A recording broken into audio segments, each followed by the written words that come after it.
నంద్యాల ఉప ఎన్నికల్లో పోటీ చేసే అభ్యర్థిని కాంగ్రెస్ ప్రకటించింది. అబ్దుల్ ఖాదర్ అనే మైనార్టీ నేతను బరిలో దించేందుకు ఏఐసీసీ క్లియర్ చేసిందని చెప్పారు ఏపీసీసీ చీఫ్ రఘువీర. నంద్యాలలో దుష్ట త్రయానికి వ్యతిరేకంగా తమ పార్టీ పోరాడుతోందని తెలిపారు రఘువీర.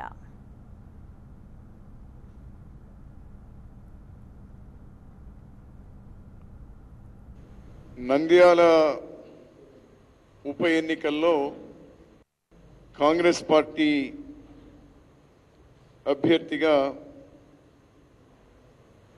శ్రీ గడ్డం అబ్దుల్ ఖాదర్ గారిని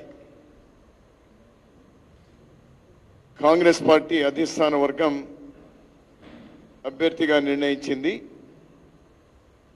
కర్నూలు జిల్లా కాంగ్రెస్ పార్టీ టికెట్కి అప్లై చేసినటువంటి వాళ్ళందరితో కూడా పరిశీలించిన తర్వాత అబ్దుల్ ఖాదర్ గారి పేరును సిఫారసు చేసినారు. దాన్ని ఏఐసీసీ పంపినాం. అక్కడి నుంచి ఆమోదం వచ్చింది.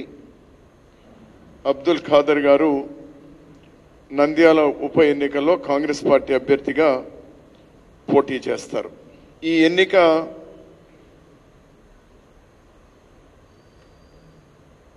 దుష్ట త్రయానికి కాంగ్రెస్ పార్టీకు మధ్యలో జరుగుతున్నటువంటి ఎన్నిక.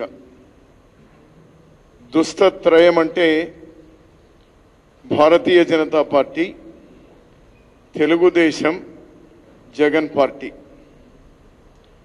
ఆ ముగ్గురు ఒకటి, కాంగ్రెస్ పార్టీనే ఒకటి. ఆ ముగ్గురు ఒకటి అని ఎందుకు అంటున్నామంటే చాలా సారూప్యత ఉంది వాళ్ళలో.